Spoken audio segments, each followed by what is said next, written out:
यहाँ पर इंसान शैतान की गुलामी करते हैं, पर एक दिन एक योद्धा जन्म लेता है और शैतान के सभी चेलों को मार गिराता है, जिसके बाद शैतान खुद उसके सामने आता है। सभी इंसानों को लगता है कि ये भी बाकी लोगों की तरह मारा जाएगा, पर योद्धा अपना तेज दिमाग लगाता है और एक लंबी छलांग लगाकर शैतान के आंख पर अपने तलवार से हमला कर देता है, जिससे एक तेज धमाके के साथ शैतान वही मर जाता है। लेकिन शैतान जाते जाते अपना एक सिंग योद्धा के पेट में घुसा दिया था, जिससे योद्धा के पेट से लगातार 7 दिनों तक खून निकलता रहा। उसके बाद योद्धा की मौत हो गई, लेकिन लोगों ने योद्धा का खून बर्बाद नहीं होने दिया और उस खून को पी लिया। खून को पीते ही सभी लोग योद्धा की तरह ताकतवर और बलवान हो गए और उन्हें बारबेरियन कहा जाने लगा। लेकिन रोनल को बहुत ही कम खून मिलता है, जिससे वो बारबेरियन तो बन जाता है लेकिन बहुत ही कमजोर होता है। समय बीतता है और अब सभी बारबेरियन सिर्फ लड़ने की तैयारी करते हैं, लेकिन रोनल अभी भी कमजोर है, जिसे वो सब कबाड़ा कर देता है और सब उसका बहुत मजाक उड़ाते हैं। इसलिए उसे शहर का रखवाला बना दिया जाता है। पर एक दिन कुछ सिपाही उसके शहर पर हमला करने आ जाते हैं, इसलिए वो भोपू बजाने की कोशिश करता है, लेकिन कमजोर होने के कारण उससे वो भी नहीं होता है और सिपाही उसके शहर पे हमला कर देते हैं। रात के समय कुछ सिपाही इसके शहर पर हमला करने के लिए आते हैं, इसलिए रोनल भोपू बजाने की कोशिश करता है, पर कमजोर होने के कारण इससे ये भी नहीं होता है और सिपाही इसके शहर पे हमला कर देते हैं। जब तक लोगों को हमले के बारे में पता चलता तब तक सिपाही सभी बारबेरियंस को बंदी बना लेते हैं और सभी बारबेरियन ये लड़ाई हार जाते हैं। कमजोर होने के कारण सिपाही रोनल को वही छोड़ देते हैं ताकि ये दूसरों लोगों को अपनी हार के बारे में बता सके और बाकी बारबेरियंस को बंदी बनाकर अपने साथ ले जाते हैं। रोनल के चाचा अपने आखिरी पलों में उससे कहते हैं कि तुम्हें अपने सभी भाइयों को बचाना होगा और तुम्हें मेरे पुराने दोस्त के पास जाना होगा, जो कि तुम्हें हमलावरों के बारे में बता सकता है। ये सुनते ही रोनल अपने भाइयों को बचाने के लिए निकल पड़ता है, पर रास्ते में उसे एक लड़का मिलता है जो कि एक म्यूजिशियन है और दोनों बहुत सारी मुसीबतों को पार करके आखिरकार अपने चाचा के दोस्त के पास पहुंच जाते हैं, जो उन्हें बताते हैं कि वो सारे सिपाही एक बहुत ताकतवर और जालिम राजा के हैं जिसका नाम है वोल्कजार, और इन्हें ये भी बताते हैं कि उस राजा के शरीर पर एक खास तरह का कवच है जिसकी वजह से उसे कोई नहीं हरा सकता है। लेकिन तभी इन्हें पता चलता है कि मसीहा की तलवार से वल्काजार को हराया जा सकता है। सभी बारबेरियंस को पकड़कर राजा के पास लाया जाता है, जहां पता चलता है कि राजा इन सभी के खून से एक जादुई पोशन बनाना चाहता है, जिसे पीकर राजा बहुत ज्यादा शक्तिशाली हो जाएगा। लेकिन जब राजा को पता चलता है कि एक बारबेरियन कम है, तो ये अपने सिपाहियों को उसे पकड़ने के लिए भेजता है, क्योंकि बिना उसके खून के ये जादुई पोशन बन नहीं सकता है। और राजा के आदेश पे उसके सिपाही आखिरी बचे बारबेरियन को ढूंढने निकल जाते हैं। वहीं दूसरी तरफ रोनल और उसका साथी भी मसीहा का तलवार को ढूंढने के लिए निकल चुके थे, पर रास्ते में इन्हें बहुत सारे लोगों की लाश दिखाई पड़ती है, जिसे देखकर दोनों घबरा जाते हैं। और तभी अचानक एक लड़की इन दोनों पर हमला कर देती है। लड़की इन्हें जान से मारने वाली थी, लेकिन ये दोनों उसको विश्वास दिलाते हैं कि हम बारबेरियन हैं और हम सभी अपने बारबेरियंस भाई को बचाने के लिए जा रहे हैं, जिससे लड़की इन्हें छोड़ देती है और बताती है कि हमारे यहाँ एक रिवाज है जिसमें अगर कोई भी योद्धा मुझे हरा देगा तो उसी से मेरी शादी होगी, और आज तक मुझे कोई भी नहीं हरा पाया है, इसलिए मैं भी तुम्हारे साथ सफर में चलूंगी। सफर के दौरान आराम करने के लिए ये तीनों एक जगह पर पहुँचते हैं, जहाँ ये भूतनी का एक बहुत बड़े आदमी से टकरा जाता है और मोटा गुस्से में रोनल को हवा में उठा लेता है।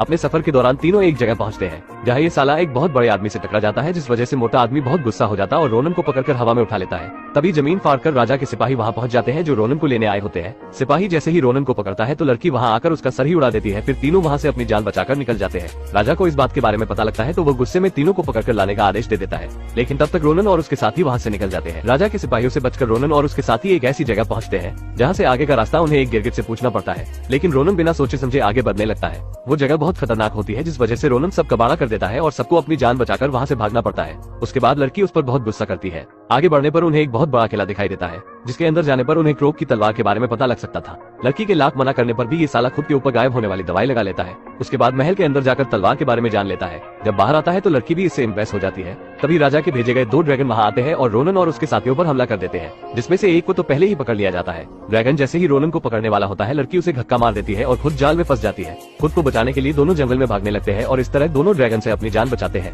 दूसरी तरफ लड़की को राजा के सामने लाया जाता है, जहाँ वो राजा को लड़ने की चुनौती देती है, लेकिन राजा बहुत ज्यादा ताकतवर होने के कारण सैंड्रा उससे हार जाती है, जिस वजह से उसे अब उसका गुलाम बनना पड़ता है। वहीं रोनन अब करोक की तलवार को ढूंढ निकालता है, जिससे राजा को मारा जा सकता था। तभी उसके सामने सैंड्रा भी आ जाती है, जो अब राजा की गुलाम होती है। वो रोनन से तलवार लेकर राजा को दे देती है और रोनन को भी कैद कर लेती है। राजा के पास अब सभी बारबेरियन होते हैं, जिनका खून पीकर वो खुद को और भी ज्यादा ताकतवर बनाने की तैयारी में लग जाता है। सिपाही सभी कैदियों को एक जगह पर ले जाने लगते हैं। तभी रोनन के दोस्त वहाँ आ जाते हैं और मरे हुए सिपाहियों की ड्रेस लेकर बाकी सिपाहियों के साथ जाने लगते हैं। रोनन अपने दोस्त को तलवार के बारे में बताता है और फिर वो तलवार को ढूंढने निकल जाता है। राजा सभी बारबेरियन को एक जगह लाता है, जहाँ वो उन सबका खून इकट्ठा कर खुद को ताकतवर बनाने वाला है, जिसके बाद बारबेरियन उसके किसी काम के नहीं रहते और वो उन सभी को मार देता। यहाँ पर राजा सैंड्रा से कहता है, तुम बहुत बहादुर हो, क्या तुम मुझसे शादी करोगी? रोनन जब ये सुनता है तो वो बहुत दुखी होता है, क्योंकि वो भी सैंड्रा को पसंद करने लगा था। दूसरी तरफ उसका दोस्त तलवार का पता लगा लेता है, लेकिन वहाँ खड़े 2 सिपाही उसे देख लेते हैं। उसे कुछ समझ नहीं आता और अपना तंबूरा बजाकर गाना गाने लगता है। जब उसे लगता है गड़बड़ होने वाली है तो जल्दी से वहाँ से भाग जाता है। राजा ने सभी बारबेरियन का खून इकट्ठा कर लिया होता है, लेकिन तभी रोनन का दोस्त तलवार लेकर आता है और रोनन को आजाद कर देता है। इतने में एक सिपाही उसे देख लेता है। रोनन जल्दी से तलवार उठाकर उस पर हमला करता है, लेकिन कमजोर होने की वजह से नीचे गिर जाता है। तलवार के वार से सैनिक को तो कुछ नहीं होता है, लेकिन उसके पीछे का पिल्लर कट जाता है, जो दूसरे के पिल्लर से टकराता है और धीरे धीरे सारे बारबेरियन आजाद हो जाते हैं। उसके बाद सारे बारबेरियन मिलकर राजा के सैनिकों पर हमला कर देते हैं और सभी सभी को मारने लगते हैं।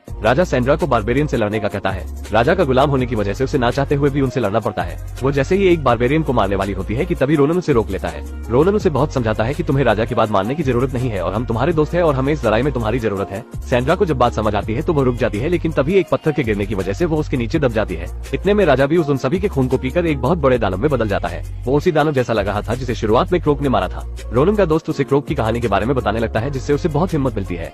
उसके बाद वो एक ड्रैगन में बैठ दानव को मारने निकल जाता है। उसे पता लगता है कि उसके खोपड़ी में एक आंख है जिस पर वार करने से ही इसे मारा जा सकता है, लेकिन तभी राजा का जादूगर उस पर अपने जादू से हमला करने लगता है। ये सब देख उसका दोस्त अपने तंबूरे से उसके सिर पर मारता है, जिससे जादूगर वहीं पर मारा जाता है। रोनन जैसे ही दानव के सिर के पास पहुंचता है तो तभी उसके हाथ से तलवार छूट जाती है। तलवार नीचे गिरने लगती है, लेकिन सैंड्रा उसे पकड़ लेती है। राजा रोनन को पकड़कर सैंड्रा से उसे मारने को कहता है, लेकिन सैंड्रा उल्टा उसी पर वार कर देती है। गुस्से में राजा सैंड्रा को पकड़ लेता है और मौका देखकर रोनन भी उसके हाथ से लटक जाता है। अब जैसे जैसे दानव सैंड्रा को ऊपर लेता है वैसे वैसे रोनन भी उसके सर के करीब पहुंच जाता है। रोनन की हिम्मत को देख सभी बारबेरियन उसकी मदद करने लगते हैं। वो सभी दानव पर हमला करने लगते हैं। फिर रोनन अपनी पूरी ताकत से तलवार को दानव के आंख में घुसा देता है और एक धमाके के साथ दानव मारा जाता है। इस लड़ाई में रोनन बहुत जख्मी हो जाता है और सभी को लगता है शायद रोनन भी मर गया है। तभी सैंड्रा उसके पास जाकर उसका हाथ पकड़ती है और अचानक से रोनन की आंखें खुल जाती है। उसे जिंदा देख सभी बहुत खुश होते हैं और उसका धन्यवाद करते हैं, क्योंकि उसने दानव को मारकर बारबेरियन को ही नहीं बल्कि पूरी दुनिया को बचा लिया था। फिर सारे अपनी जीत का जश्न मनाते हैं और रोनन भी सिंगल से मिंगल हो जाता है और मूवी की यही पर ही हैप्पी एंडिंग हो जाती है। दोस्तों, यहाँ तक आ ही गए हो तो वीडियो को एक लाइक जरूर करें और भी ऐसी ही मूवी एक्सप्लेन वीडियो देखने के लिए चैनल को भी जरूर सब्सक्राइब करें।